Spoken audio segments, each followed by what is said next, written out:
The real reason America wants you to be scared of Islam is because Islam threatens entire industries built on exploitation. Follow the money, interest-based banking, Islam forbids riba. America runs on credit cards, student loans, mortgages, payday loans, medical debt, and keeping poor people buried under payments forever. Americans had about $1.23 trillion in credit card debt in 2024 and paid about $160 billion in credit card interest charges that year. Porn, prostitution, and sexual exploitation, Islam forbids sexual exploitation. Alcohol, drugs, and gambling, Islam forbids intoxicants and gambling. America profits from addiction, then profits again from rehab, court fees, probation, prisons, treatment programs. Commercial gambling alone generated $72.04 billion in U.S. revenue in 2024 and $78.72 billion in 2025, with billions more collected in gaming taxes. So yes, the government profits too. Very moral, very family values. The prison system, America turns crime into a business model.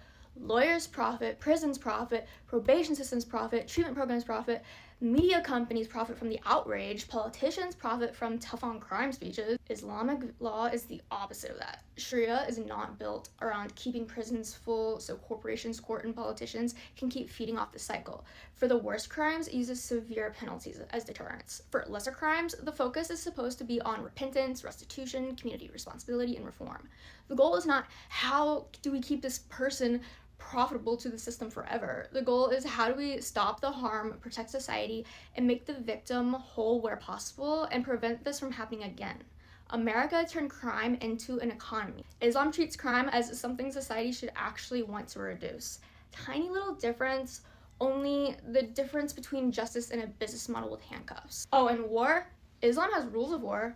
America has defense contractors with quarterly earnings calls. That sentence alone should make everyone uncomfortable. But from 2020 to 2024, more than half of the Pentagon's discretionary spending went to military contractors. And at adoption, America even found a way to monetize family separation. Private domestic infant adoption can cost tens of thousands of dollars. The issue is not loving adoptive families. Plenty of adoptive families deeply love their children. The issue is the system. In Western-style adoption, a child's legal identity can be rewritten. Their original birth certificate can be replaced, their name can be changed, their biological lineage can be hidden or sealed. Then people act shocked when adoptees grow up, trying to figure out who they are, where they came from, what medical history they have, and why their identity was treated like paperwork to be edited. Islam looked at that and said no. In Islam, caring for orphans is highly encouraged, but erasing lineage is not. That system is called kafala, guardianship without identity erasure. Love the child, raise the child, protect the child, feed the child, educate the child, treat them with mercy, but do not erase who they are.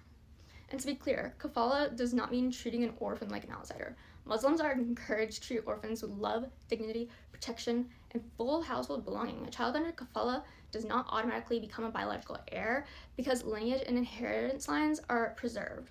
But the guardian can still provide gifts during life and leave them a portion through a will. So it's not don't treat them as yours, it's treat them with the love and responsibility of family without pretending their original family never existed. Western adoption says, we love you, so we will legally rewrite you and profit from you. Islam says, we love you, so we will care for you without erasing where you came from. That's not oppression, that's protecting a child's identity while protecting the child. So when people say Sharia is scary, I mean, scary to who? Scary to women and children?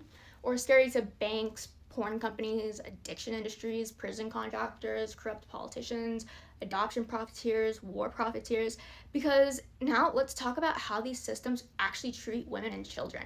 They want you to think Islam is uniquely oppressive, but compare the records. In the Bible/Torah, Deuteronomy 22 describes a man forcing himself on an unmarried virgin, paying her father, and marrying her with no right to divorce. In the Talmud, Nida 44b includes legal discussions involving intercourse with a girl as young as 3 years in one day in the context of betrothal and marital status. And before anyone says, child marriage only happens in Muslim countries, no, it happens here, in America, with parents, with judges, with marriage license, with Christian families, with paperwork that can turn abuse into marriage. Because apparently evil sounds better when it's notarized.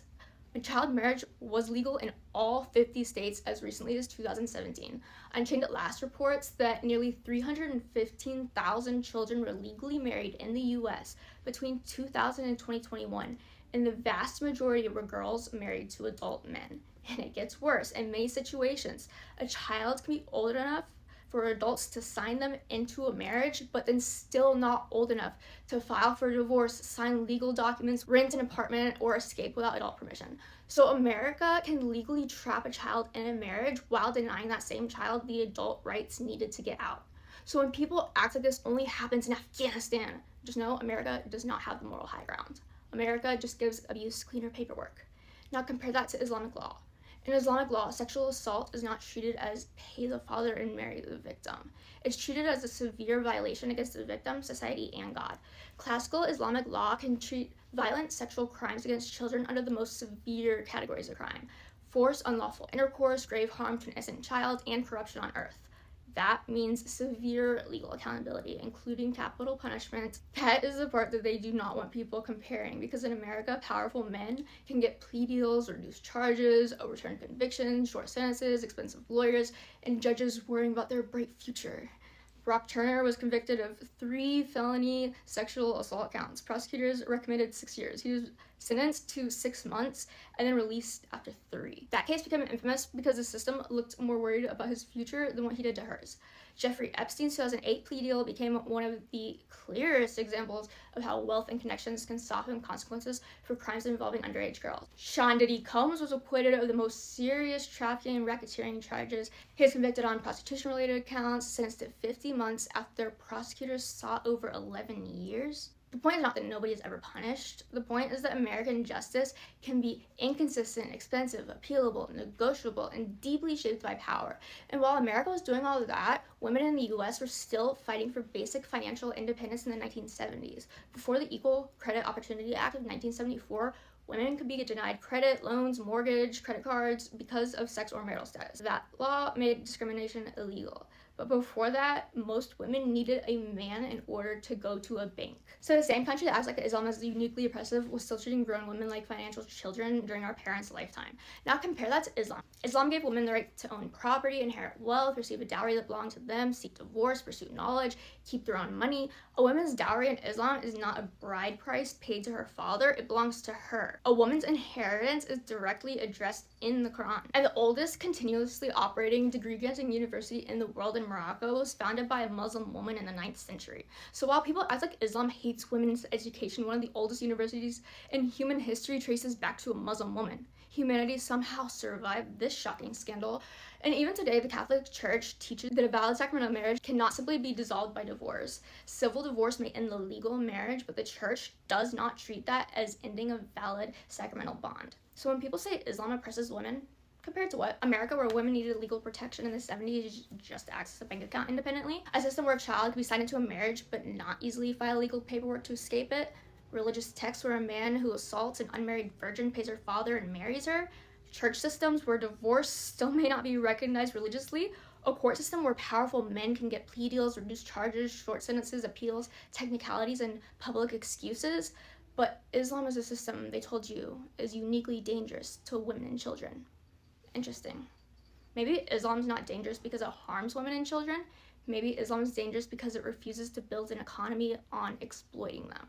Islam says you cannot profit from interest. You cannot profit from prostitution or addiction or gambling. You cannot normalize sexual exploitation. You cannot erase a child's lineage. You cannot treat children like collateral damage. You cannot let wealth erase accountability. So when Islam says no interest, no gambling, no intoxicants, no prostitution, no exploitation, no corruption, and accountability for severe crimes, that's not just a religious disagreement, that's a threat to entire revenue streams. They told you Islam was oppressive, but maybe what they really mean is Islam is bad for business. And by business, I mean the industries built on debt, addiction, exploitation, incarceration, family separation, and war. Tiny little misunderstanding, only a few $1 trillion wide.